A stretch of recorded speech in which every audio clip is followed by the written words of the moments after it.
match bi commencé na 0-0 diggante ASC Jant bi contre ASC Ndiobène hors-jeu bi dafa yéex.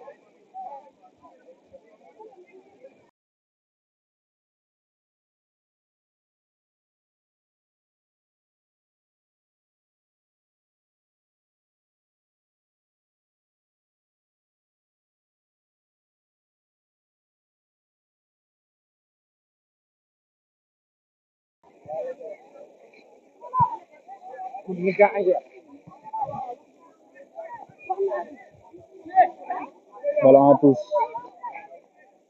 c'est pour Jant bi Ñagas moo koy touche Sambala Diane jox na ko Saïd Dodo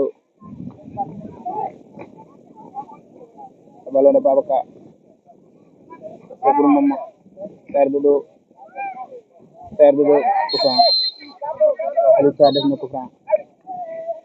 premier carton pour ASC Ndiobène et Aliou Ka le numéro 6 Aliou Ka moo jël carton def ko ci Saïd Dodo Saïd Sarr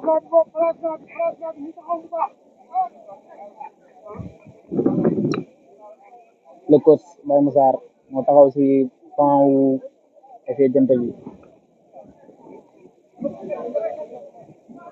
j'espère que Baba Dia moo koy dóor coup franc bi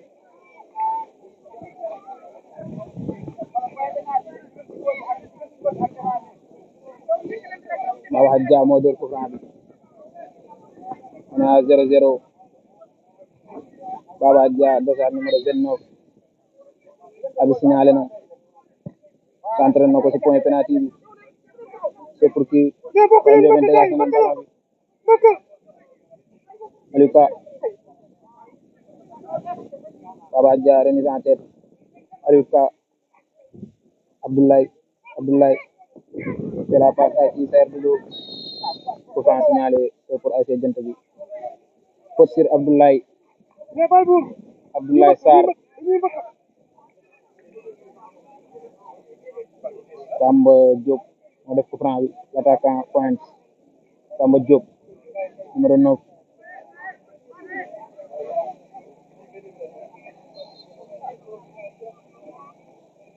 c'est Abdoulaye mooy dóor coup franc bi dégagé na ko ci kanam joueur yi ku koy mbëkk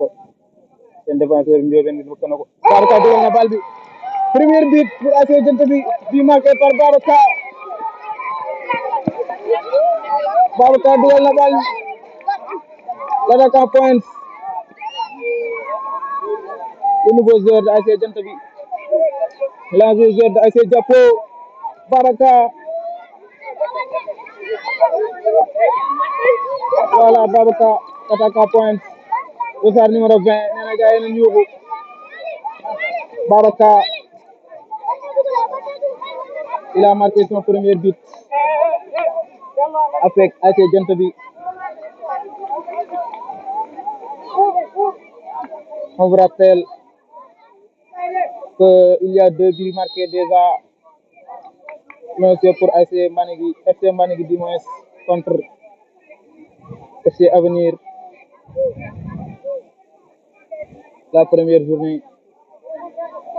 Aujourd'hui, c'est ASC Jant bi contre ASC Ndiobène. 1-0 pour ASC Jant bi. But marqué par Babacar.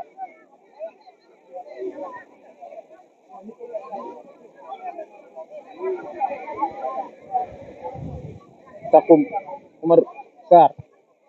La tête de Omar Diop Pot. Tous pour ASC Jant bi. Ku koy tuus Samba Sow. ñu ne ko Sambala Diane. Mariama dégagé na ballon bi pour kan Baybour le défenseur Mamoud Diop dégagé na ko si tuus yi encore tuus pour AC Jant bi Samba Ladiane moo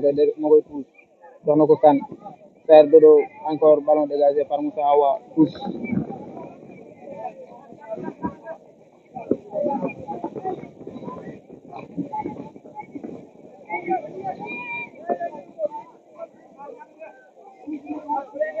partage leen match bi parce que am na ñoo xam ne xamul ne tey du TikTok tey YouTube la parce que joueurs yi ñooy réclamé ne dañoo bëgg seetaan match bi bu match bi jeexee moo tax tey ñu def ko YouTube tous pour AC Jant bi Samba Sow sur Saer Dodo Saer Sarr Moussa Awa jox na ko kan Mamoud Diop Oumar Diop ballon récupéré par Baba Dia quel contrôle c'est joli Baba Dia dossard numéro 29 dégage centre na bal bi génn na simet pour AC Ndiobène Baye Massar le coach nee na gars yi nañ dellu si ñibbisi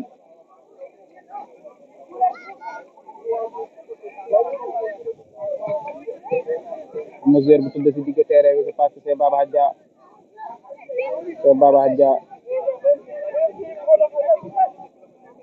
Dia en terre arbitre nee na nañ joué alors dégagé par Samba Sow c'est tous pour AC Ndiobène Baba Dia toujours en terre arbitre nee na nañ joué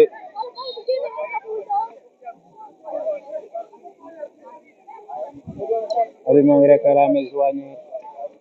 pour AC Jant bi Baba Dia moo tëdd ba léegi suñu na crampon bi j'espère que blessure bi grawul premier match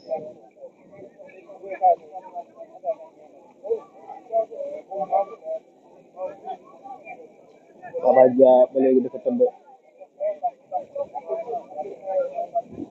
on vous rappelle 1-0 pour AC Jant bi marqué par Babacar dossard numéro 20 arbitre nee na Baba na génn terrain bi c'est logique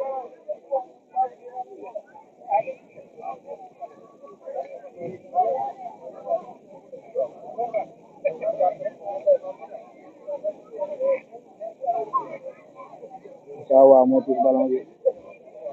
fu mu koy jox léegi arbitre la ñuy xaar signalé na Moussa Awa pour kii Mamoud Diop frappé si Saer Dodo bal bi génnul Mamoud Diop Alex dossard numéro 11 ballon dégagé par Omar Samb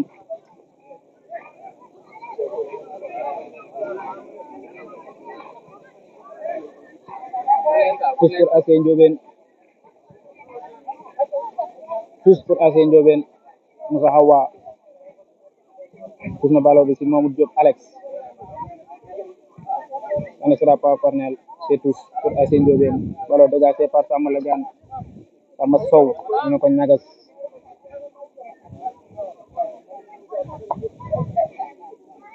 Moussa Awa mooy tous ballon bi dossard numéro 3 Moussa Awa encore joxaan Mamoud Moussa foo nga changé solution yaa ngi jox Mamoud mais bal bi demul tous pour AC Jant bi Samba Ladiane moo koy tous Samba Ladiane tous na ballon bi bal bi génnaat cette fois-ci suuf pour AC Ndiobène tous Moussa Awa moo koy tous Baye Sall moo ngi laajte bal bi jox na ko kan Mamoud Diop Abdal dégagé na ballon bi c'est pour kii Gueye la frappe en retrait Ibrahima Adam jàpp na ballon bi Ibrahima Adam le meilleur gardien en 2025 dégagé na ballon bi c'est pour kii Mama dégagé na ballon bi si kan Saer Dodo dossard numéro 25 Oumar Diop dégagé na ballon bi c'est Simet bal bi génn na c'est Simet pour AC Jant bi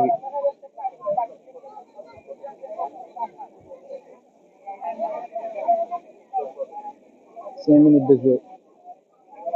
AC Jant bi contre AC Ndiobène Ibrahima Adam mooy dégagé Simet bi nee na gars yi nañ monté Ibrahima dégagé na ko bal ci suuf su ko récupéré Gueye bal bi jógul Gueye centré na ballon bi Samba Diop contre Oumar Hawa Massar bi mooy Moussa Hawa Mamadou Diop Alex dégagé na ballon bi Simet encore pour ASC Janta bi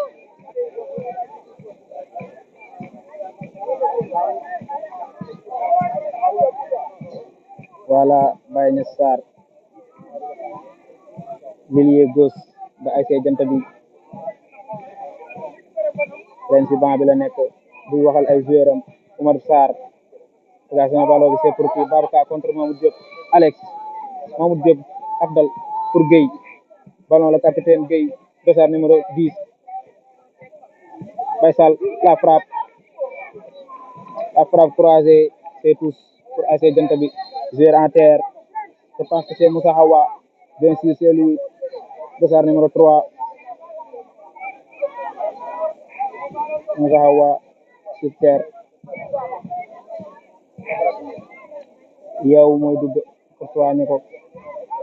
yow borom gauche bi yàgg na football ASC Ndiobène nee na arbitre defal nànk non ay joueuram lay waxal ñun def nànk c'est normal dañoo war a def nànk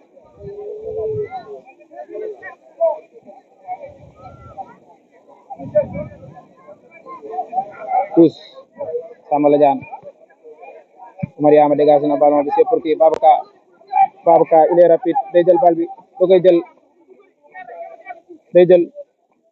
Mamadou Diop dégagé na ko c'est pour qui Moussa Hawa contre Baybour encore pour Babacar corosete kum ko jox Mamadou Diop récupéré par Samba Ladiane c'est pour Baba Hadja numéro 29 passe pour Babacar bal bi demul Babacar encore c'est pour le deuxième but ou pas la frappe waaw c'est le deuxième but c'est clair Babacar il a encore marqué Babacar dugalati na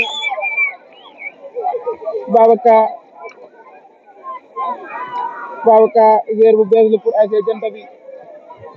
daaw jàppoo la doon football mais ren c'est ici nee na leen deux baaraam yi la yëkkati match bi jeexagul temps bi si 12 minutes rek la nekk Omar Yama nee na gars yi nañ calme wu day ñëw Omar Yama milieu défensif yow arbitre jox na ko rouge nee na ko bal duggati terrain bi da koy jox carton rouge waaw c'est normal joueur génn nañ terrain bi yow jël na carton rouge je pense que duñ ko gisaat ci terrain bi voilà c'est Dodo je pense qu'il est blessé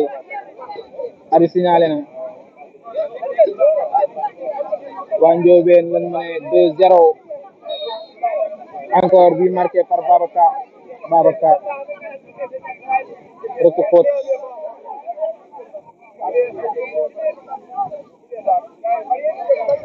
ñu demaat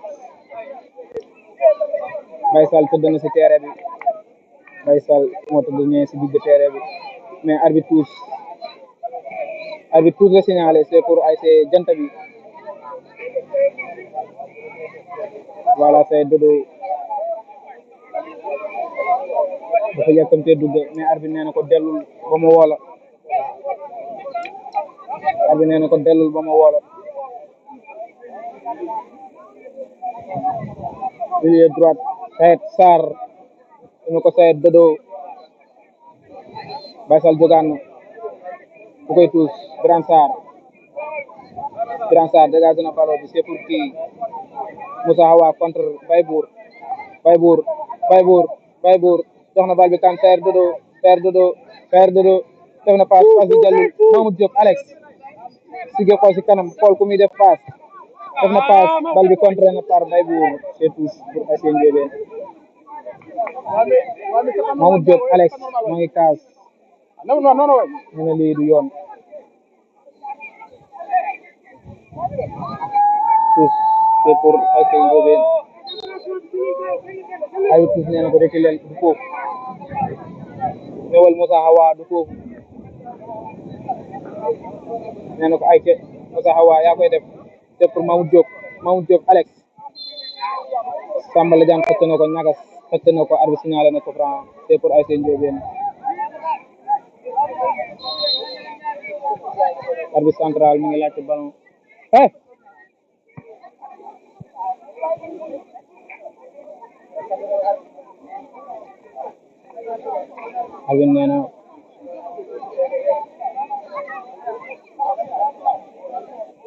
arbitre nee na banc de touche ASC Jant bi kenn moo fi taxaw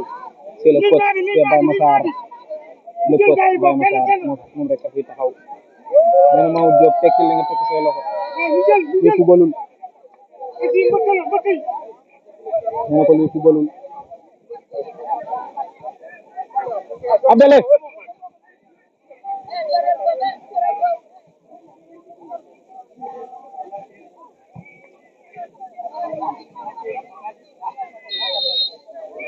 franc pour ASC Ndiobène ku koy dégagé Mamoud Diop dégagé na ko si Ibrahima Hadam ballon en simètre c'est clair Mamoud Diop Alex moo ngi kaas mais moom moo génnee ballon bi loolu la arbitre wax mu ne à 2-0 pour ASC Jant bi Ibrahima Hadam mooy dégagé simètre bi Ibrahima Hadam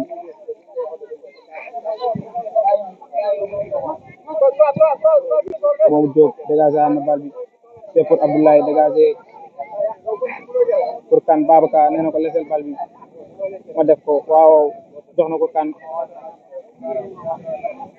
ballon en face de Baba Hadja mais bal bi jàllul Aliou Diop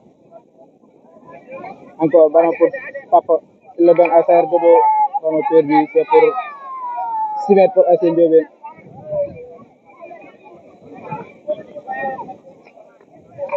pour ASC Ndiobène Moussa Wane moo koy dégagé au gardien de but de ASC Ndiobène Moussa Wane dégagé na ko c'est pour qui Oumar Yama Babacar le numéro 20 le double buteur Babacar def na passe ci Kane c'est pour Saër Dodo la frappe bal bi oh ballon sorti c'est corner ça c'est quoi Moussa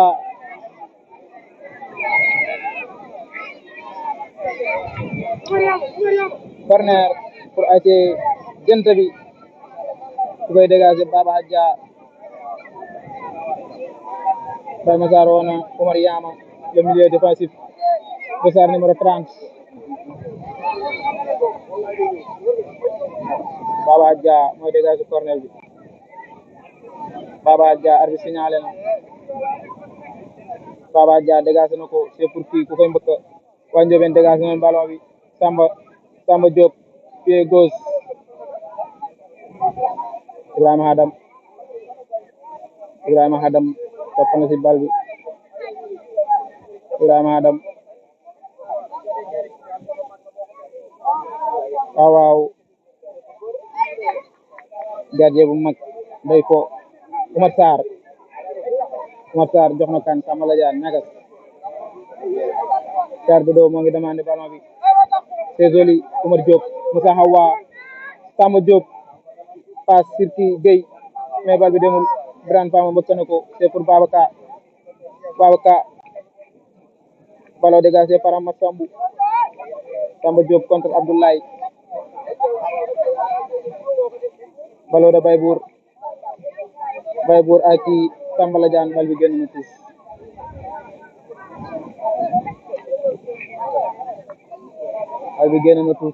Moussa Hawa koo koy jox na ko Mamoud Alex Samba Ladiane tuus pour ASC Ndiobène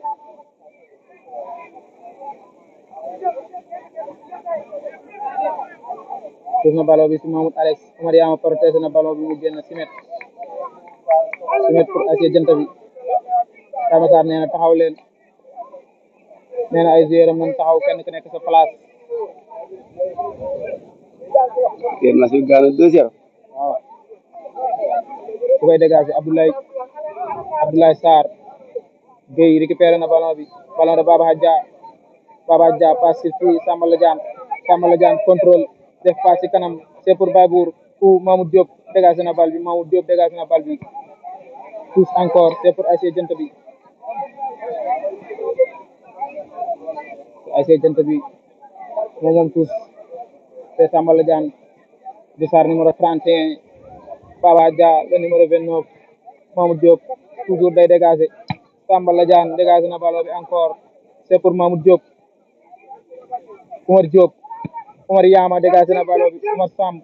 Babacar, c'est pas Babacar, c'est Maman Abdel dégagé na ballon bi récupéré par Moussa Hawa, Dossard numéro 3 jox na balle bi Baybour toujours numéro 22 balle bi génn na c'est 6 mètres pour ASC Ndiobène, 6 mètres pour ASC Ndiobène. Moussa bi nag dafa xiin moo tax du leer normal. Moussa Wane dégagé na ballon bi ci excentré bi, c'est pour Gueye, Gueye reculé na, Grand Sarr bëkk na ballon bi, ballon pour Mama Samb digg Amat, ballon de Babacar jox na ko Saër Dodo soli contrôle, Saër Dodo, Dossard 25, Saër Dodo pied gauche crocheté frappe, Babacar moo dugal 2 buts, le ballon de Mama Samb jox na kan Baybour mais demul, Baye Sall passe en profondeur, c'est pour Gueye pour Samba Diop, toujours Samba Diop, Oumar Awa génne na bal bi, Oumar Sarr jox na Birane Fama, c'est Sow, Oumar Yama le milieu défensif, 2h30 pour ASC Jant bi, Oumar Yama soli contrôle, c'est crocheté dimanche, Oumar Yama jox na kan Babacar le double buteur, Babacar encore, Oumar Yama, ballon dégagé pour ASC Ndiobène, Sambala Diane bëkk ballon bi, Maoud Alex réclamé na faute, c'est clair faute la.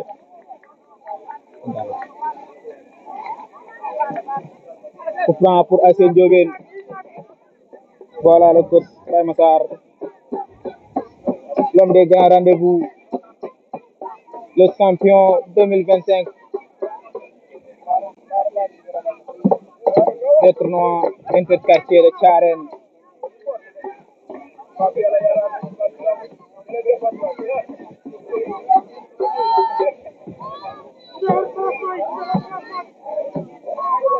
Kala jox pardon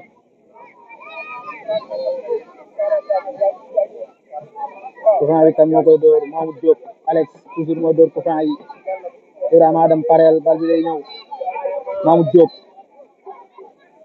Diop nee na gars yi nañ dugg, waaw da koy def, Ibrahima Adam wax ak ay joueuram ci alignement bi, Ibrahima Adam nee na nañ reculer sóoraale hors-jeu yi, Mamoud Diop dégagé na ko bal bi demul, Oumar Yama delloo na ko, Abdoulaye Sarr dégagé na bal bi mais bal bi demul, Moussa Wa la frappe c'est contré, Samba Diop la frappe, Ibrahima Adam gardien bu mag la xam na lu muy def, jox na ko kan Saër Dodo jàppanteku ko Saër Dodo numéro 25, joli passe pour Baba Hadja, les deux, Baba Hadja passe na mais passe bi baaxul, da ko delloo Saër mais bal bi passe bi baaxul, Moussa Hawa jox na ko en terre, c'est Oumar Yama sur terre, Oumar Yama je pense qu'il est blessé.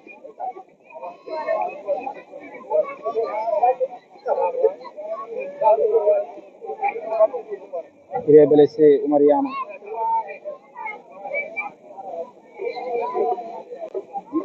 Deux 0 pour ASC Jant bi. On est à 24 minutes. Babacar, il a marqué juste en 3 minutes. Le premier but, le deuxième but. Ballon dégagé par Mamoud Diop, récupéré par Ibrahima Adam, le gardien de but. Saër Dodo, le contrôle. Ballon perdu, c'est pour ASC Ndiobène. Oumar Diop, passe en profondeur, passe bi baaxul. Oumar Sarr, contrôle de passe kan Baybour, il a perdu le ballon, c'est pour Baye Sall. non non c'est pour Samba la frappe on a sorti bal bi génn na Oumar Yama mooy réclamé pour mu duggaat le dossard numéro 30 Oumar Yama le milieu défensif Oumar Yama il est toujours présent sur les ballons aériens Oumar Yama mooy réclamé arbitre pour mu dugg arbitre waxu bu ko dara Ibrahima Sarr dégage na ballon bi si kan si Birane Fama mbëkk na ballon bi c'est pour Babacar le buteur double buteur du moins Babacar encore Babacar ballon perdu c'est pour ASC Ndiobène bal bi touche na c'est pour ASC Janta bi Birane Fama touche na ballon bi si Babacar bal bi génnaan na c'est pour ASC Janta bi encore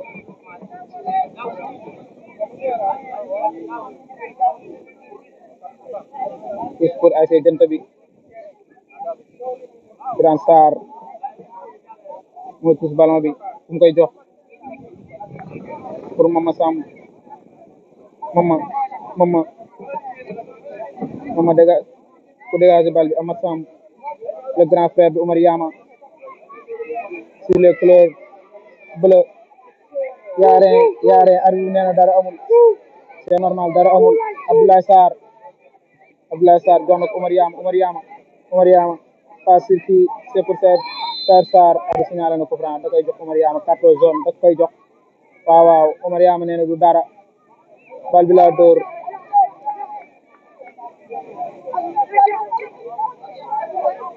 Oumar Yama d'accord ci carton bi d'accord ci coup franc bi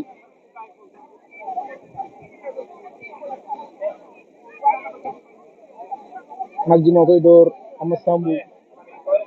le grand frère de Oumar Yama Amath numéro 4 défenseur central pour ASC Ndiobène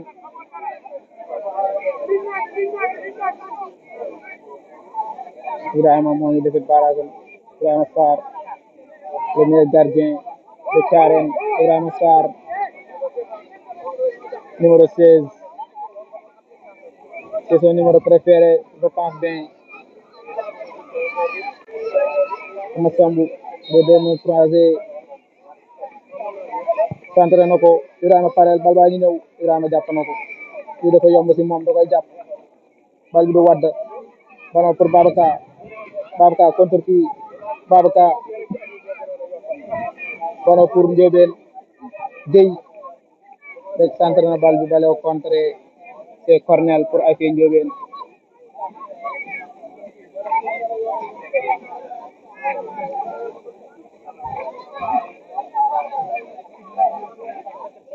jëleen gars yi jëleen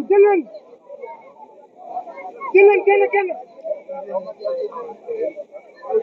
Baye Sall mooy dégage cornel bi Baye Sall numéro 15 le double passeur de ASC Ndiobène pour na Matar Fama Baye Sall centré na ko cornel ba génn na li mooy lan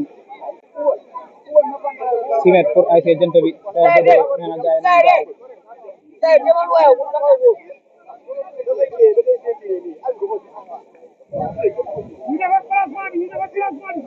Ibrahima Sarr teg na ballon bi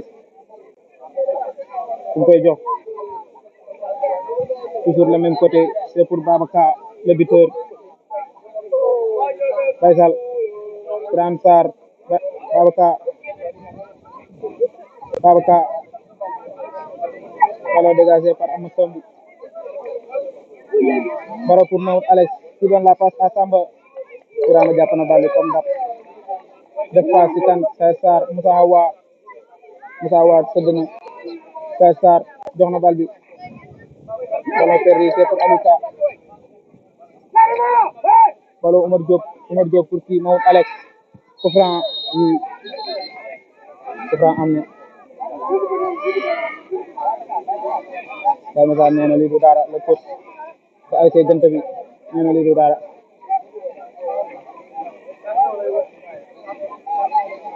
Mahmoud Diop Alex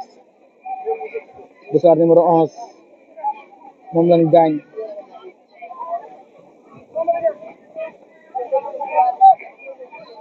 le coach Baye Massar ona Samba Diagne moo def coup franc bi je pense que tey dafa am ailier bu dangereux Mamadou Diop Alex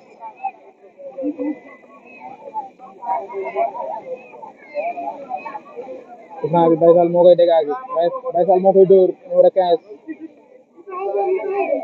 Ibrahima Adam ba léegi moo ngi defar barrage Baye Fall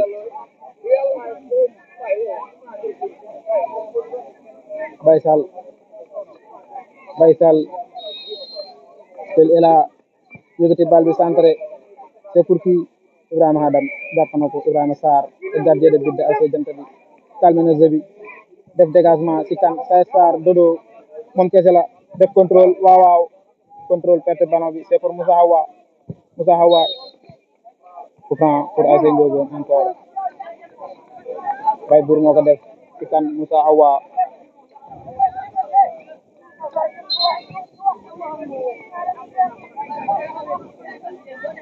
Mamadou Diop Babacar arbitre nee na nga jógee foofu Babacar le double buteur Babacar numéro 20 Rëkk Xóot moom bu mënul dugal war nañu koo laaj lu muy def Sambala Diane dégagé na ballon de Baye Fall coup franc encore Baye Bour c'est pas Baye Bour c'est Mama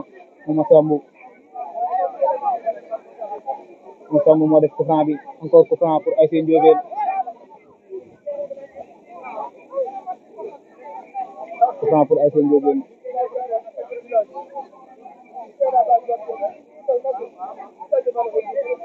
on est à 31 minutes de jeu c'est parce que 9 minutes moo ci des première mi-temps bi jeex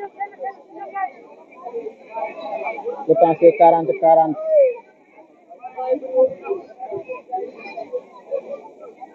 Dóor Mamadou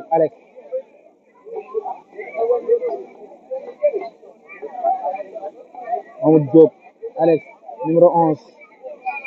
moo taxaw ci coup franc bi Ibrahima Adam ba léegi moo ngi defar barrage am jóg na Ibrahima Sarr c'est pour Mamadou Diop le coup franc abi signalé na la frappe ballon sorti 6 mètres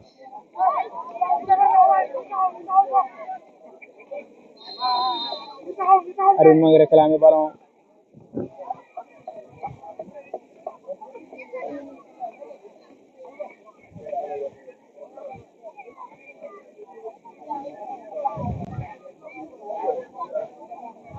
Ibrahima Sarr teg na ballon bi 6 mètres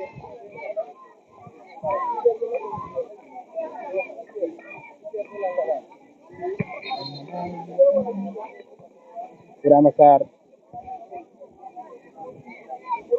dégagé na ballon bi ci kan ballon récupéré par Moussa Diop tous pour ASC Jant bi ballon dégagé par Moussa Hawa le numéro 3 latéral gauche très rapide même Sambala Diane tous na ballon bi ci kan Serre Dodo c'est pas pour lui c'est pour Massambu contre Aluka Massambu toujours moom Massambu Omar Diop taakale na ballon bi Baye Sall c'est pour Omar Diop Omar Yama Samba Diop la frappe de Omar Diop Ibrahima Adam jàpp na ballon bi Ibrahima Sarr dégagé bal bi c'est pour qui Baba Hadja dafa changé poste quel contrôle arbitre nee na coup franc la Baba Hadja loxo yi fubalul loxo yi gardé yee ko moom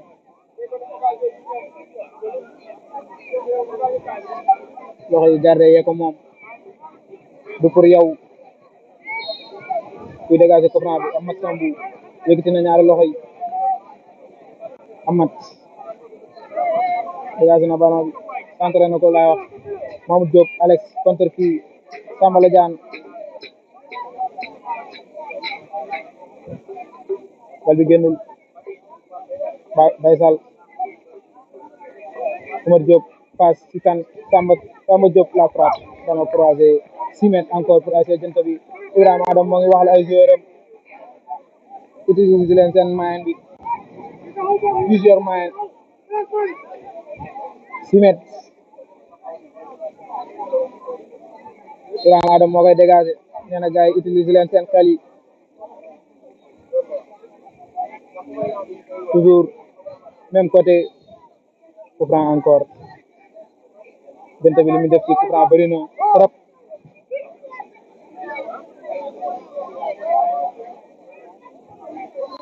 coup franc pour ASC Ndiobène Mamoud Diop moo koy dóor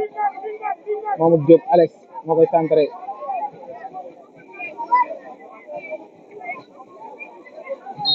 Mamoud Diop arbitre signalé na point penalty c'est pour qui Sambala Diagne jógati na bu jógee moo koy mbëkk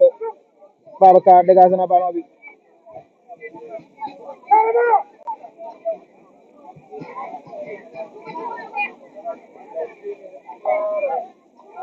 Gueye le capitaine de ASC Ndiobène arbitre signalé na gérant terre c'est qui c'est Maman non c'est pas lui c'est qui donc c'est Birane Sarr Birane Fama moo tudd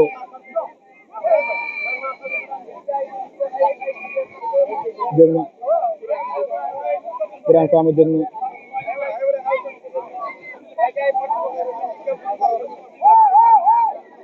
gis nañ ballon bi Gueye le capitaine dégagé na ko mu génn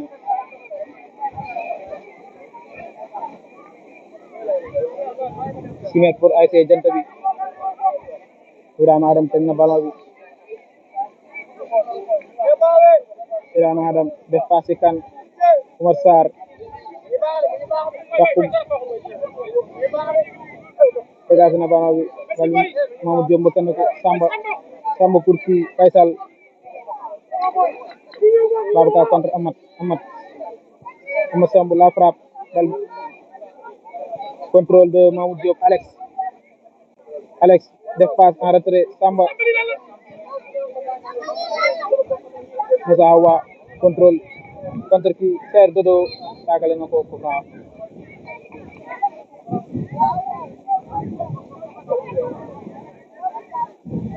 c'est coup franc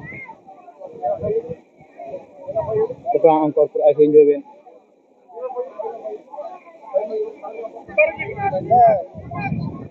nee na ko du dara nee na Moussa Awa lii du dara bal bi laa jël c'est touche mais arbitre coup franc la signalé Mamadou Diop centré na ko c'est pour qui ballon dégagé par ASC Jant bi c'est Cornel donc ku koy dégagé Faysal de rapide Faysal pour Aliou Ka pour qui le latéral droite la frappe manquée pour qui pour Oumar Yama encore c'est Cornel dégagement manqué par Oumar Yama encore Cornel pour ASC Ndiobène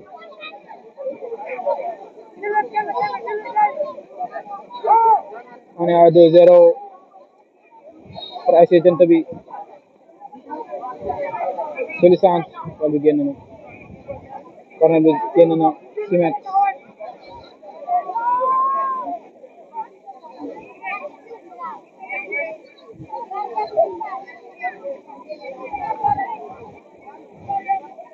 Ibrahima Sarr teg na ballon bi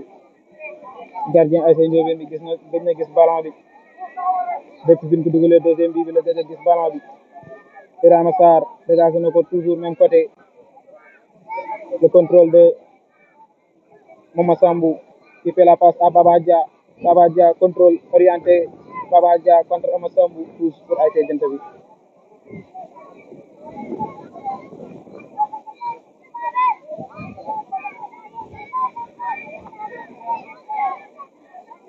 tous pour ASC Jant bi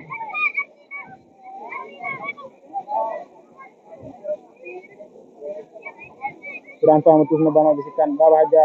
dribblé na latéral droite bi centré pied gauche ballon récupéré par Ama Sambou la passe en profondeur pour qui pour Gueye le capitaine dégagement manqué par Oumar Yama ballon récupéré par Birane Fama pour qui Baybour encore le numéro 22 Baybour day dem da koy dribblé Baybour toujours ballon dégagé par qui le latéral droite de ASC Ndiobène voilà mi-temps 2-0 pour ASC Jant bi face à ASC Ndiobène 2-0 double buteur Babacar numéro 20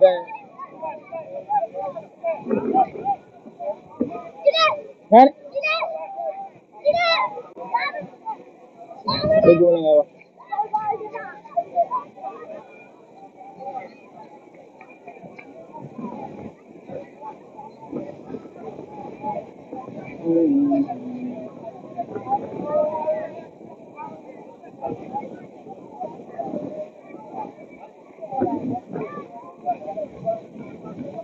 nga iPhone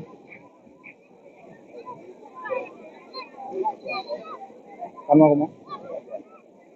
sax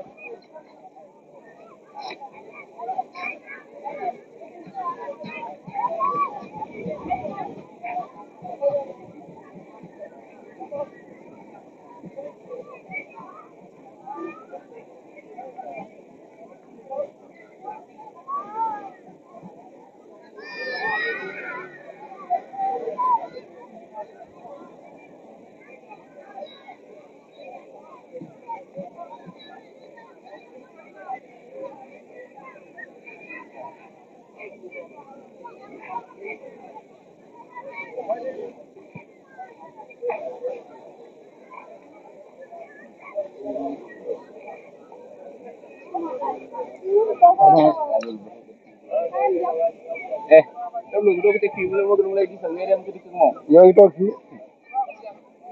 mu toog nga yéen a ko yor. ah. waaw daan ko. xam nga yóbbu noonu. mu ngi nii. ñi ay kii lañ de ñi xamuñu affaire yi. nga daw yow yi waaw baaxar daal jël say ngir. moo tax de. ñëpp lañ jëm. waaw ngeen ay it mooy la ngeen rek. ñoo xool day taxaw waxtaan ak Njaaw. waaw Ndiaw mu daal waaw bu nekk ci quatrième bi kii dem bële wax fële Njaaw bu ma dox bàyyi loo ma jox loo ma jox mu naan ba timi sama fekk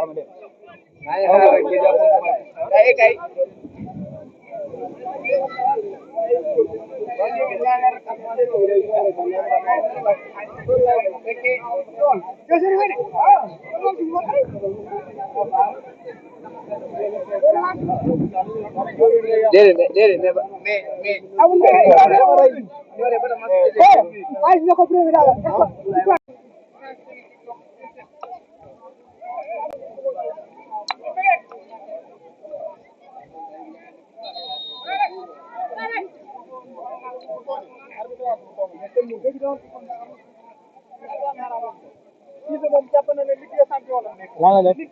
pour moom Ligue des champions moom instant bi coupe du monde la ñu fi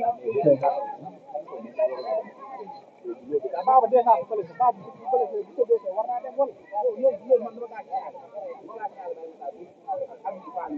déjà bu muy tëdd waa ji déjà dugaleen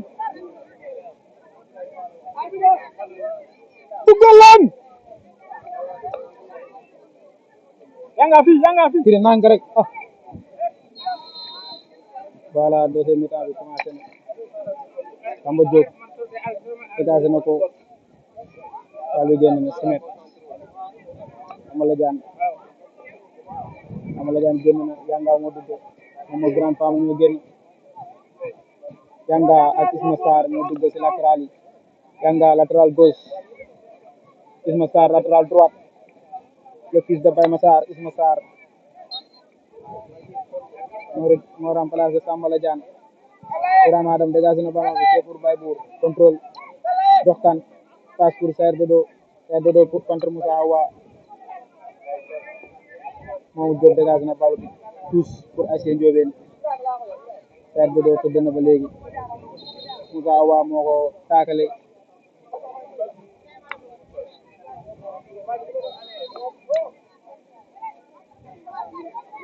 Saër Dodo dafa tëdd numéro 25 Moussa Awa moo ko gaañ défense bi dafa fayeeku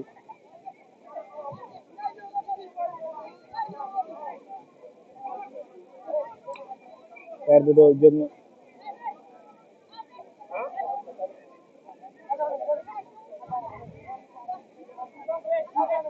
Saer Dodo il est blessé.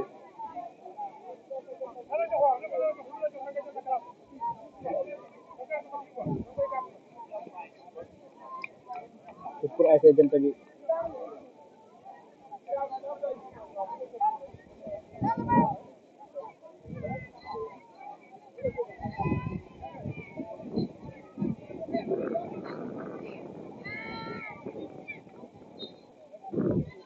arbitre signalé waan na Isma Sarr tuuf na ballon bi si kan Baybour passe en profondeur pour Babacar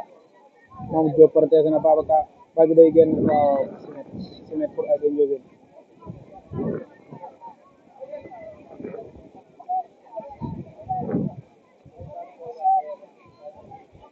beneen tudd latéral numéro 2 bi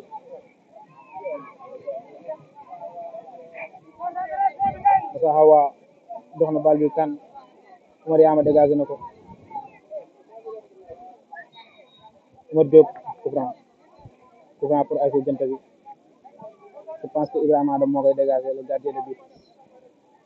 le capitaine Ibrahima Sarr le capitaine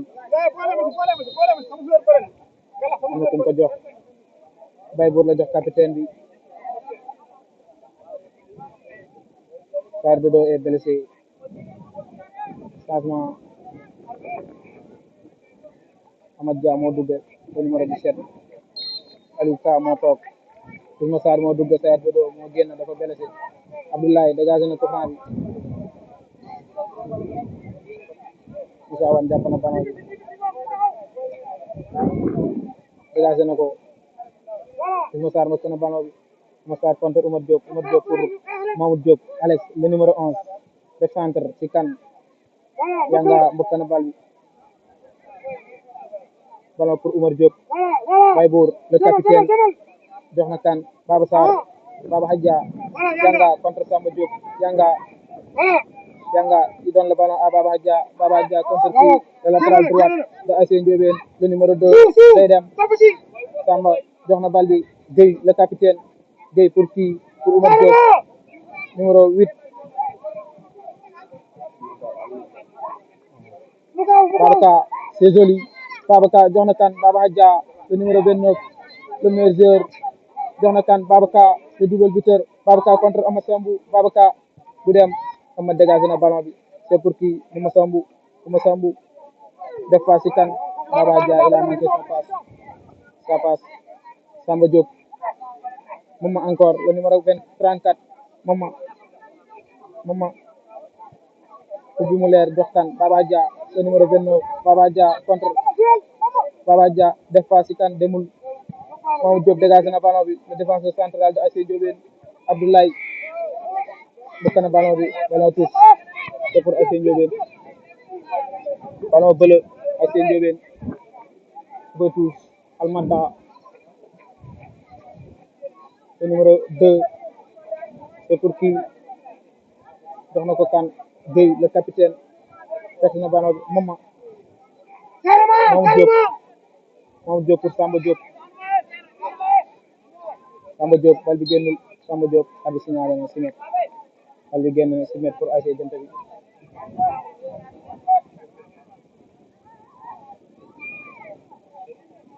on est à 2-0 toujours c'est pour ASC Janta bi marqué le premier but est marqué en 3 minutes le deuxième but en 12 minutes Isma Sarr Isma pour kan pour Isma Sarr encore il y a deux Isma Sarr l'autre c'est Ismaïla donc Ismaïla le numéro 28 c'est lui qui a remplacé Saer Sarr Dodo Ismaïla def passe ci kan Mama ballon contre touche pour ASC Janta bi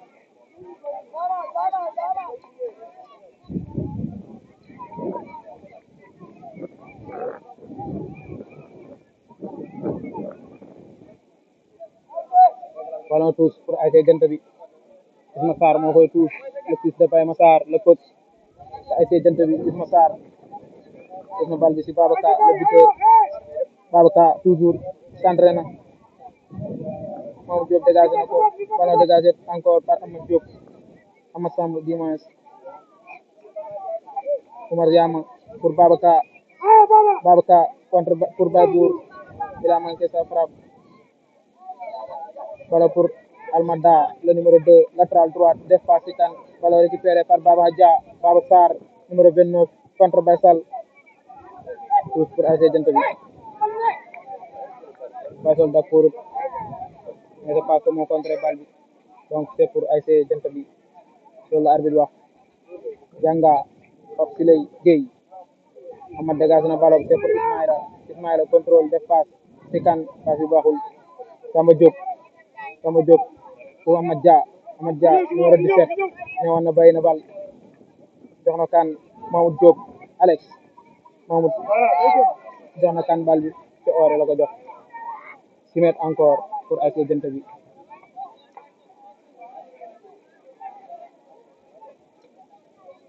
Ibrahima Sarr jox na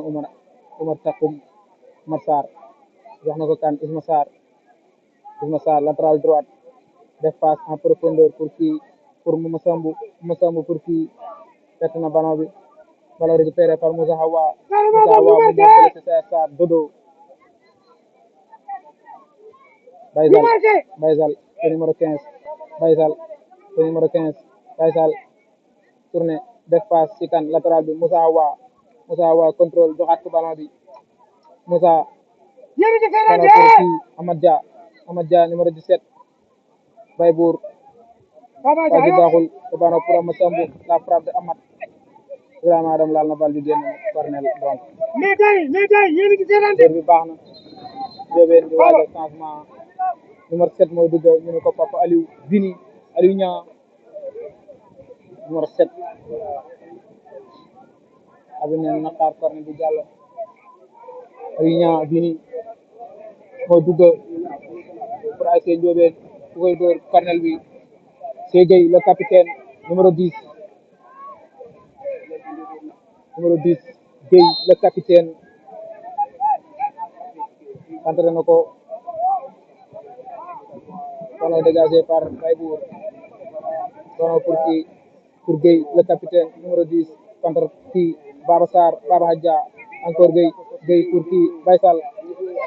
numéro 15 jox na kan Gueye passe bi dafa ëpp bal bi génn si mètre Baysal nee na je m'excuse maa ngi jéggalu changement numéro 7 mooy dugg numéro 9 mooy génn te Samba Diop le numéro 9 Papa Aliou Vini mooy dugg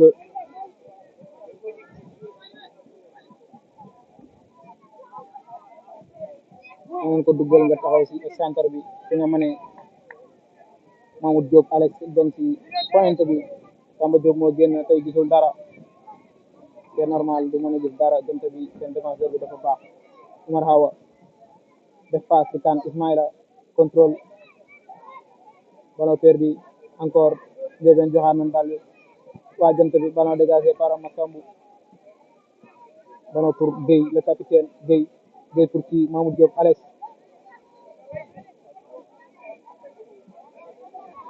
c'est chaud dégagé par Mamoud Diop pour kii Moussa Hawa Ismaïla Moussa Hawa contre Ismaïla Moussa Hawa day dem def passe en profondeur pour kii Amad Dia passe à Oumar Sarr ballon sorti c'est tout ASC Jant bi Amad Dia topp nga ci bal bi ba mu génn donc c'est tout pour ASC Jant bi Isma Sarr moo koy tuus Isma pour kii Oumar Yama le milieu défensif jox na ko Maggi delloon leen bal bi Maggi Ndiobène lay joué Abdoulaye Sarr contre kii Papa Aliou Vini Baba Adja contre Almada numéro 2 ko jox bal bi passe bi baaxul kenn nekku ko ballon récupéré par Abdoulaye le défenseur central de ASC Jant bi dégagé na ballon bi pour kenn Papa Aliou Vini contrôle bal bi génn na contrôle bi baaxul bal bi génn na 6 mètres donc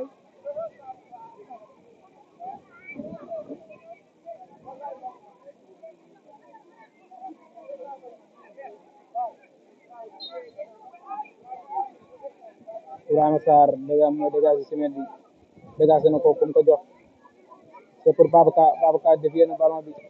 mais demul Baybour le capitaine numéro 22 Baybour jox na kan bal bi Ismaïla ballon dégagé par Mamoud Diop Baysal contre qui Oumar Yama passe en profondeur ballon récupéré par Almada Oumar Yama contre Gueye faute Oumar Yama dafa faute ballon bi donc coup franc pour AS Ndiobène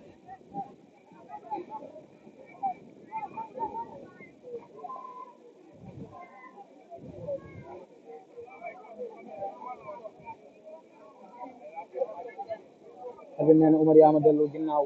yow yaa faute bal bi jógal fii yaa ko faute abi nee na nga jógee foofu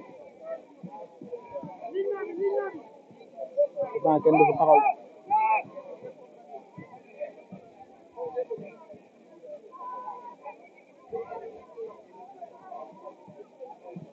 Ibrahima Sarr mooy defal barrage bi nee na gars yi nañ collé wu ci dóor ko fan bi c'est Moussa Awa la frappe Ibrahima Adam Farel jàpp na ballon bi Ibrahima Sarr def ko contrôle xaar attaquant bi ñëw mu for bal bi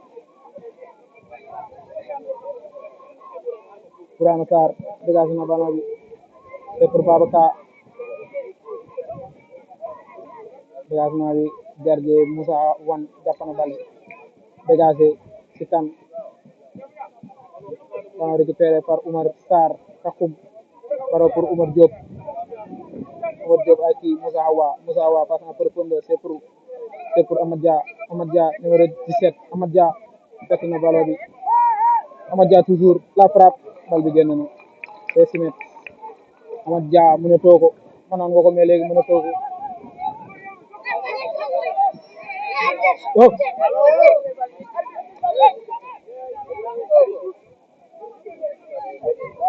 fi nekkut fii sax arbitre bi di nekkut fii sax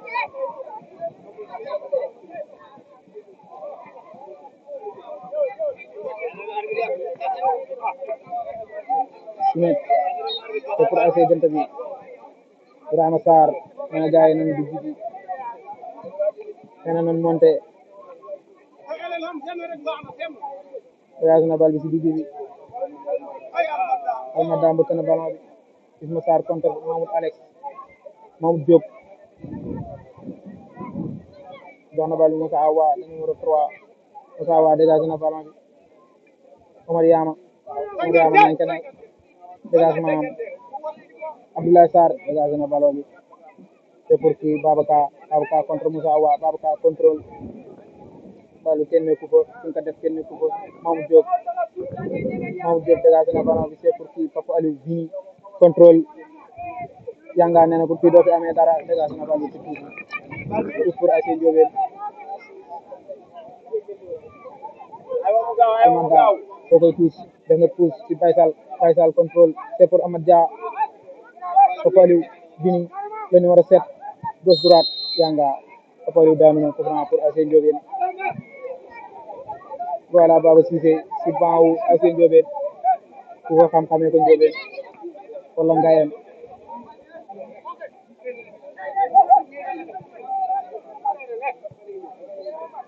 Franc Gueye moo koy dégagé moo koy centré Gueye le capitaine le numéro 10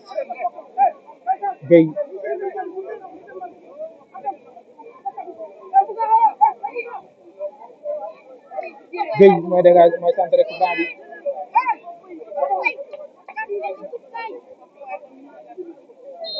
Gueye centré na ko point de penalty c'est pour qui Ibrahima Adam bokk na ballon bi Amad Dia la frappe c'est pour Ibrahima Adam jàpp na ballon bi Ibrahima Adam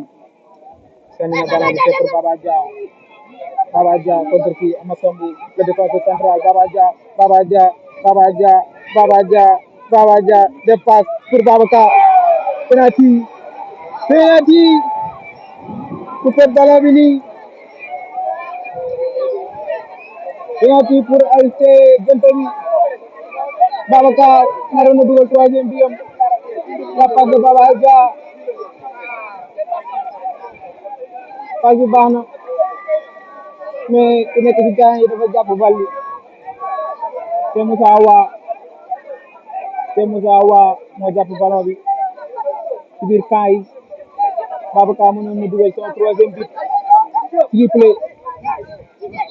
Baba Dia récupéré na penalty bi fu mu koy jox da koy jox Babacar je pense bien naan ko am dugalal sa troisième but il le mérite Babacar il mérite son troisième but Babacar moo koy dóor Babacar moo dóor penalty bi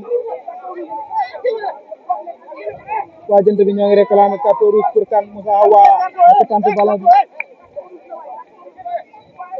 arbitre jox na ko carton jaune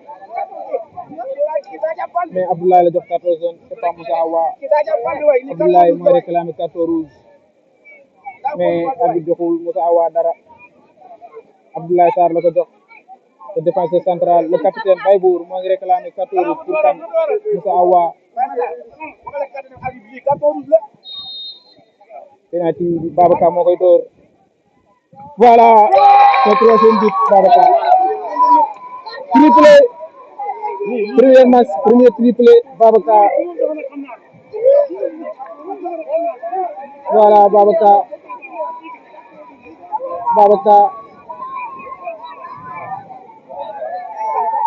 Baba Dia moo ko jox penalty bi ne ko am dugalal ci troisième but def na ko voilà le meilleur buteur pour l'instant Babacar mais xaaral sama coach moo ngi ñëw xaaral sama mag ji coach moo ngi ñëw il va le faire 2025 moo nekkoon meilleur buteur ren nag jiitu nga ko am nga 3 bi ci le mérite encore bana pour AC Ndiobène voilà 3-0 pour AC Jant bi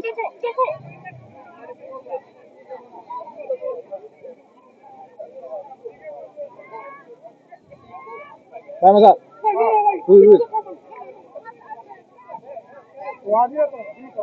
Ibrahima Adam jàpp na ballon bi 3-0 pour AC Jant bi 3 bi marqué par Babacar 50 minutes de jeu il a marqué en 3 minutes son premier but le deuxième but 12 minutes et le troisième but sur penalty 50 minutes de jeu il est fort aujourd'hui Babacar l'attaquant pointe de AC Jant bi l'ancien joueur de AC Ndiobène Babacar le petit frère de Ibraka Cote l'attaquant pointe de AC Ngayen l'ancien joueur de FC Bassangui je pense que c'est clair Babacar voilà l'homme de la soirée Babacar numéro 20 attaquant pointe Babacar le triplé ballon pour Mamoud Diop dégagé na ballon bi Omar Yama dégagé na ballon bi si tuuti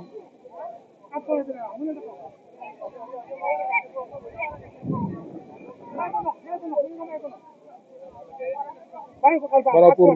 Gueye le capitaine Yanga dégagé na ballon bi ballon pour Baybour le ballon de Mama Sambou dégagé na ballon bi Amad dégagé na ballon bi day génn bal bi génn na waaw abi signalul dara ballon récupéré par Ismaïla Sarr Ismaïla Simé pour AC Ndiobène on est à 3-0 pour AC Jant bi face à AC Ndiobène Omar Diop contrôle bi baaxul jox na ko kan Mamoud Diop Alex Mamoud Diop pour Vini Yanga nee na fii mosu fi naanee ñeex dégagé na ballon bi Yanga lui aussi ancien joueur AC Ndiobène AC Jàppoo encore changement pour AC Ndiobène te Matal mooy dugg kuy génn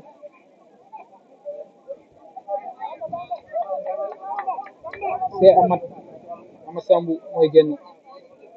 Amad Sambou le défenseur central le grand frère de Omar Yama le milieu défensif de AC Jant bi Omar Yama voilà Amatal moo dugg toogal défenseur dugal kan Amatal c'est parce que ci milieu terrain bi la jëm trois défenseurs aujourd'hui trois défenseurs la ASC Ndiobène di fubale ballon de kii Amad Tall def na passe pour Amad Dia Amad Dia face à Abdoulaye Abdoulaye dégagé na ballon bi c'est tous pour ASC Ndiobène on est à 3-0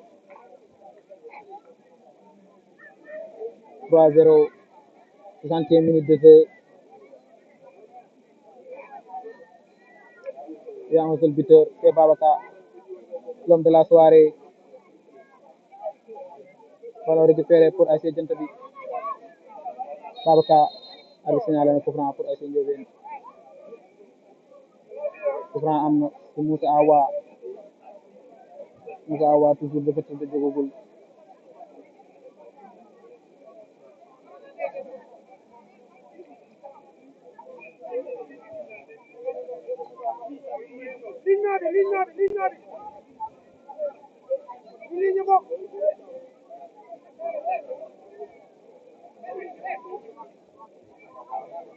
Grand bi kan moo koy door Mamadou Diop Abdal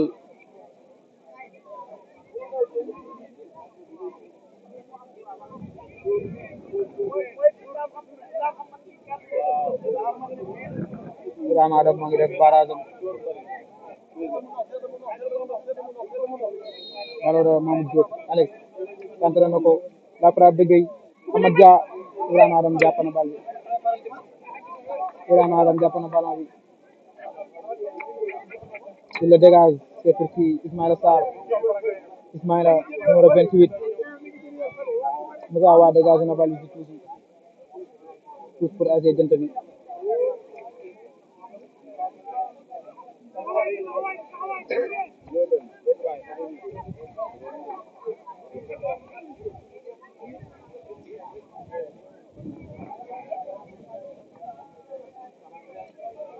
Isma Sarr pousse na ballon bi ci capitaine bi Baybour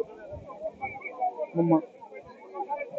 ballon pour Amad Tall léegi la duggee jox na kan Papa Aliou Junior le numéro 7 moom tamit léegi la duggee joxu ko kenn Ibrahima Adam da koy for Ibrahima Adam toujours jàpp na ballon bi Ibrahima Adam Ibrahima Sarr dégage na ballon bi moom Diop delloo na ko Yanga le loupé de Yanga Amad Tall Baysal numéro 15 dafa tey contrôler ballon bi Babacar le buteur Babacar jox na Baba Dia le meilleur joueur numéro 29 Baba Dia ballon dégagé par Adama Almada di Maes tous pour ASC Djantbi Yanga nee na ko tegal bal bi mu ñëw le latéral gauche Yanga nee na ko tegal maa ngi ñëw numéro 33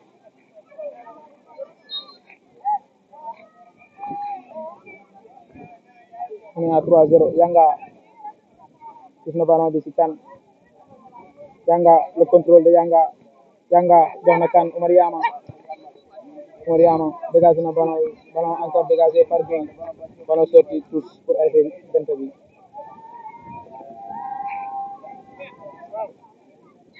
Yanga jox na kan Baba Dia le contrôle Baba Dia contre Amad Tall ballon sorti encore c'est pour ASC Djantbi tous Yanga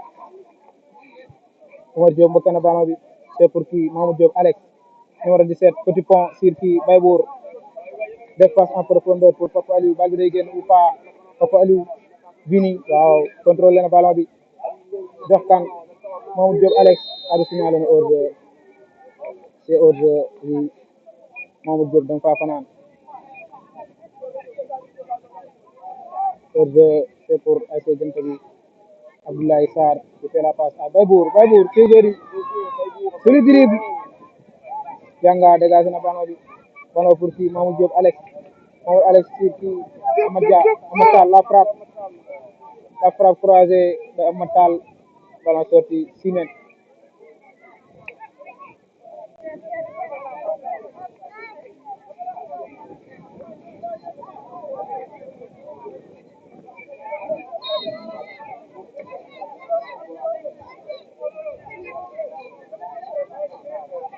changement pour ASC Djantbi je pense que Baba Dia moo réclamé changement boobu pour amul mboor a dugg ballon de Amatal pour qui Mamadou Diop Alex Yanga moo def faute temps pour ASC Ndiobène changement Amadou Mbora moo dugal numéro 24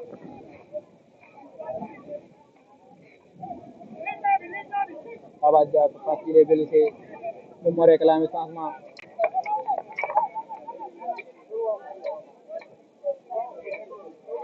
ñu dégagé ballon bi Gueye le capitaine le numéro 10 point penalty Ibrahima bokk na ballon bi la frappe de ballon dégagé par Bassal dégagement de kii Moussa Mbou ballon pour Moussa Wane le gardien de but de ASC Ndiobène dégagé na ballon bi c'est pour Amatal je pense que dafa yéex a dugg mooy contrôle bal bi Almada sa contrôle dafa ëpp Yanga pour kii Baba Dia contre à Papa Aliou Baba Dia encore le meilleur buteur de Bassal ballon tous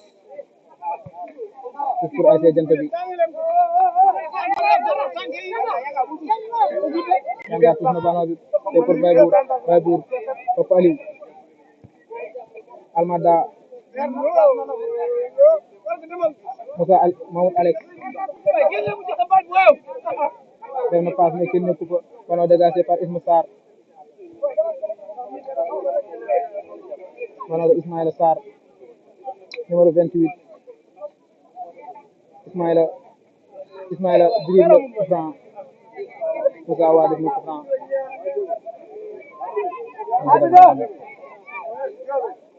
changement pour ASC Jant bi c'est Baba Dia qui sort la sortie de Baba Dia le meilleur buteur le meilleur joueur du moins moo jox penalty bi Babacar pour mu dugal troisième bi waaye Ndiobène nee na ko da ngaa daw mu ne ñi fii bu mu ko téye maa ko man dama koy rey le latéral Almada Baba Dia nee na bu ko téye da koy rey waaw il est blessé loolu tax mu génn temps pour ASC Jant bi Moussa Mbou moo koy dóor Mama centré na ballon bi bal bi génnul Amadou Mbora pour Abdoulaye le défenseur Baye Sarr récupéré na ballon bi il y a faute ballon pour Papa Aliou c'est avantage Amatal Baybour ballon pour Baybour dégagé na ballon bi en touche c'est pour ASC Ndiobène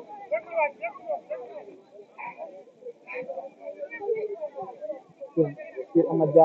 Dia pour Amatal contre qui Amad Dia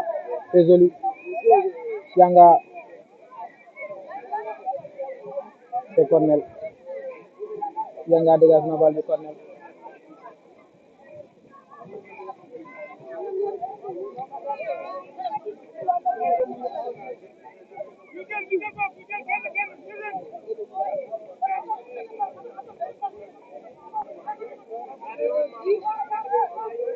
corner pour ASC Ndiobène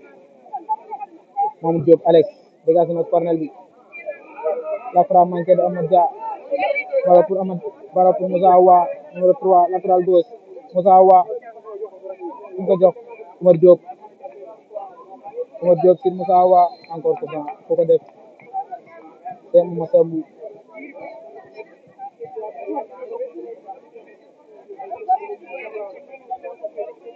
on est à 3-0 dans 10 minutes de jeu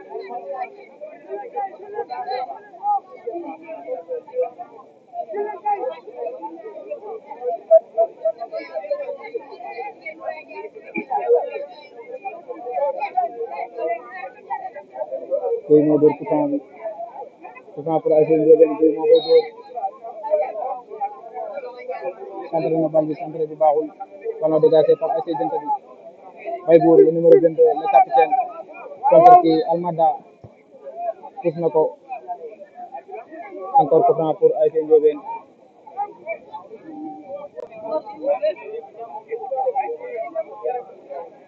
Franc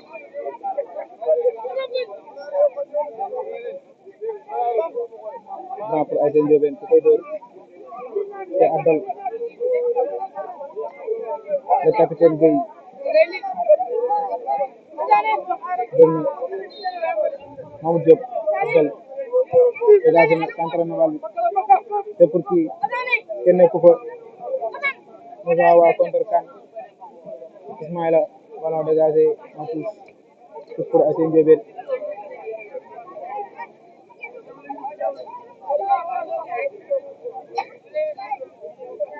Moussa waa touche na ballon bi ci Amad Dia ballon dégagé par Oumar Sarr Takoum touche pour Ndiobène Moussa waa touche na ballon bi ci Amad Dia Moussa waa centre na ballon bi Yanga le dégagement de Yanga kenn nekk fa Almada moo ngi daw jëli bal bi mais Baybour il est rapide day jël bal bi soo moyul def na faute Baybour def na faute voilà Isma Sarr jóg na Amadou Sarr le fils de Ousmane Saloum la passe de Gueye sur Baysal ballon perdu c'est pour Janta bi Mouma Yanga def na taakale Amadou Mboro Babacar le buteur c'est franc pour ASC Janta bi c'est sur Amadou Mboro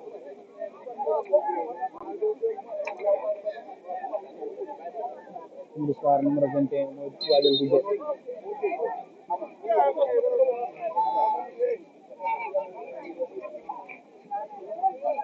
mooy dóor coup franc bi c'est Mouma numéro 34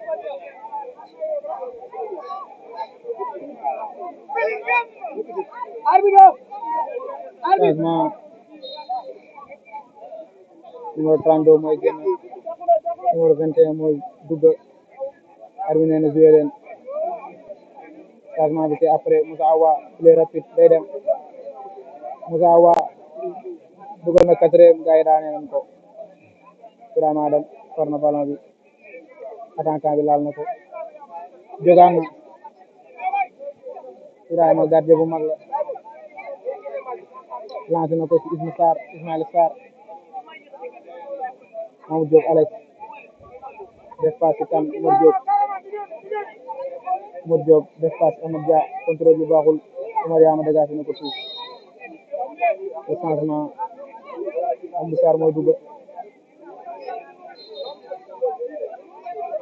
Omar mooy génn Omar Sarr taxul arbitre nee na ko génneel côté bële numéro 32 numéro 21 Amadou Sarr dugg na yaa neen ko dugg nga defal changer match bi Moussa Awa jox na bal bi kan Gueye coup franc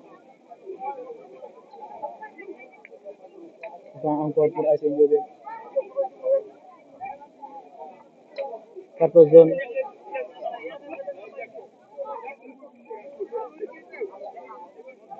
défense Babacar moo am 14 zone le buteur borom triplé bi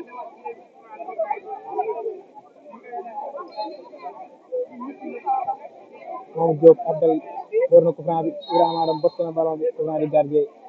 Gueye def na coup franc di gardien si Ibrahima Adam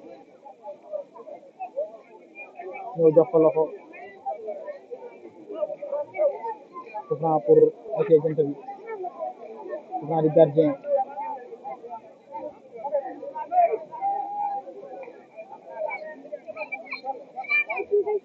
Ibrahima Adam dégagé na ballon bi coup franc ci Amath Sall Amath Sall moo ko def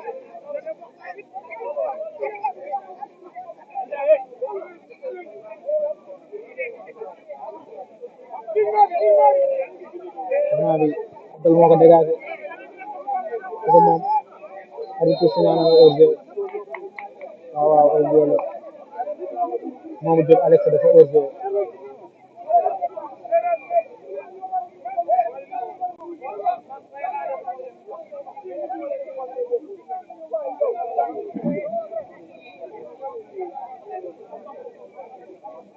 Ibrahima Sarr dégagé teg na ko franc bi dégagé na ko ci kan Amadou Mbora ballon dégagé par Almada pour ASC Jant bi Yanga tuus na ballon bi ci kan Baybour contrôle perdu pour Amatal jox na Mamadou Diop Alex Mamadou Diop dégagé na ballon bi Maman le dégagement de Mamadou Diop Alex Abdal Amadou Sarr dégagé na ballon bi Ismaïla Sarr contre kii Mamadou Diop dégagé na ballon bi ballon pour Moussa Wa def na passe Amad Dia pour kan Baye Sall contre kii Yanga dégagé na ballon bi ballon Almada contre Amadou Mbora récupéré na ballon bi Almada dégagé na ballon bi Cornel waaw il y avait pas de solution mais comme que défenseur nga mënoon nga dégagé ci tuuti waaw nee na leen maa ngi jégalu le capitaine Gueye moom xul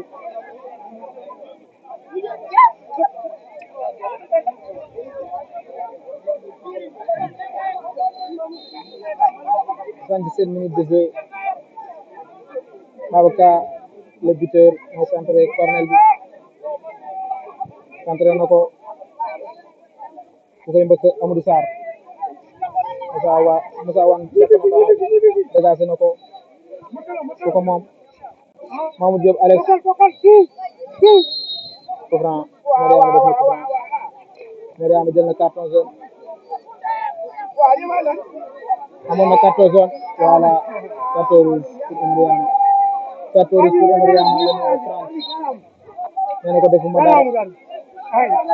Yanga nee na ko génnal kaay ma gunge la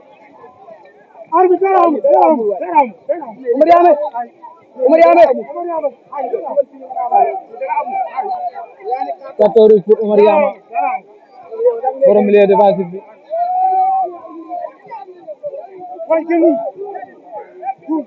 voilà Mariama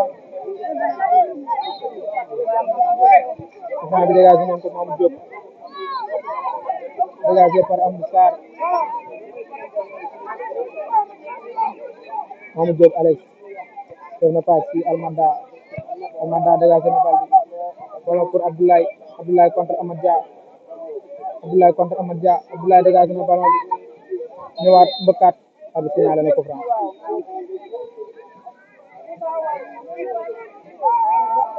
Mariama jël na carton rouge 79 minutes de jeu temps bi li ci des bëreetul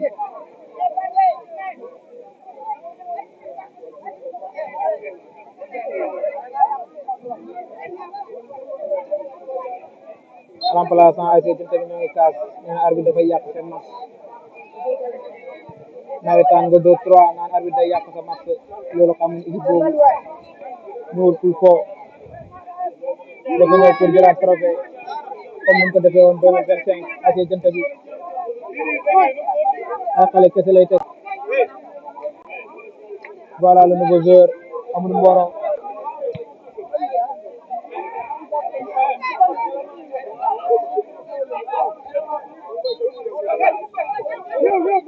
Almada tuus na ballon bi ci kan Mamadou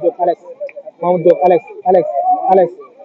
day dem waaw Yanga taakale na ko coup franc carton jaune dañ koy jël waaw carton jaune Yanga jël na carton jaune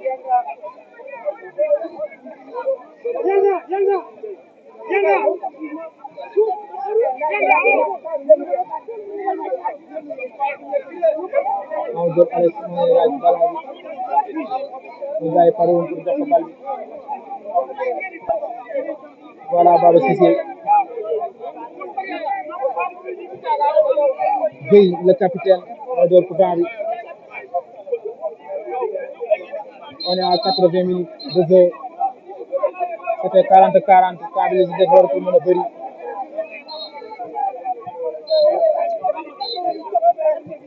arbitre nee na barrage bi recueilli leen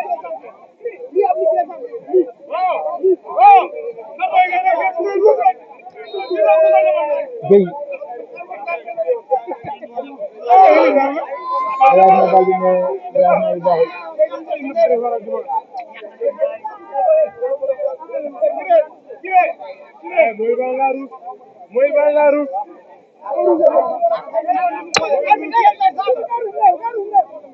Ibrahima Sarr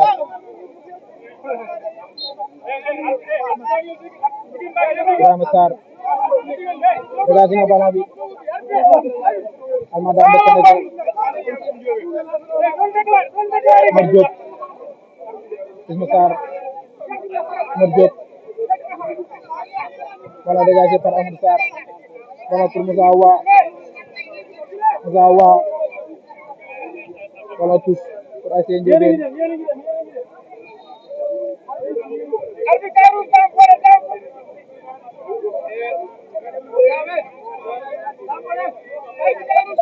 Abi génne na 14 fu mu ko jox Amatal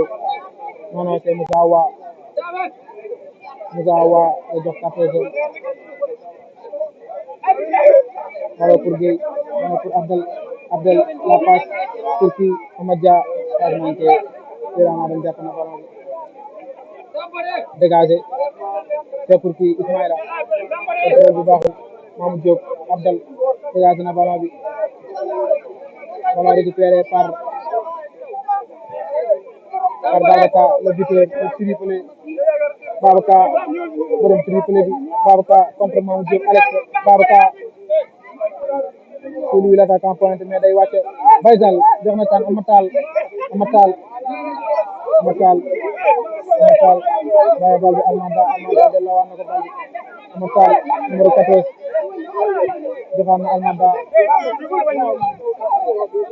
pour kii Mamadou Diop Alex jox na Baysal delloo na ko bal bi Mamadou Diop le numéro 11 def centre na ballon bi bal bi génn na 6 mètres arbitre signalé na 6 mètres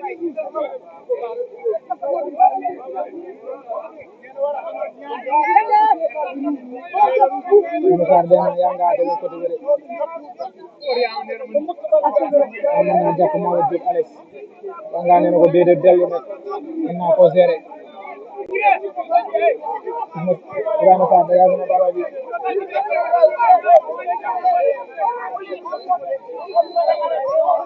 waaw dégagé c'est pour Babour Mamadou Diop Abdel dégagé na ballon bi c'est pour Moussa Wa mbëkk na bal bi c'est pour Amadja contrôle Isma Sarr récupéré na ballon bi coup franc ak signalé na coup franc pour ASC Ndiobène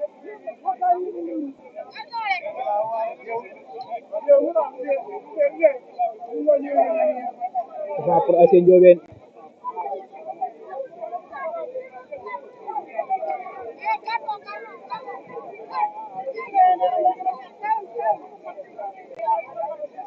pour ASC Ndiobène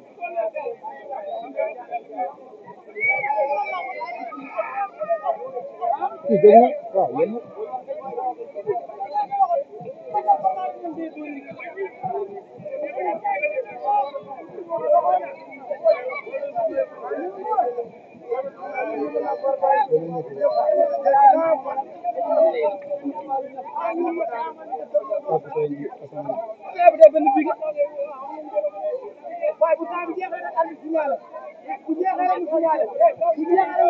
pour ASC Ndiobène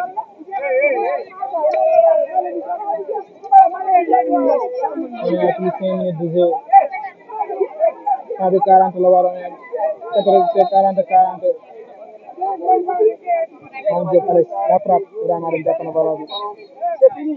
te dog moom ak signal le périmètre c'est terminé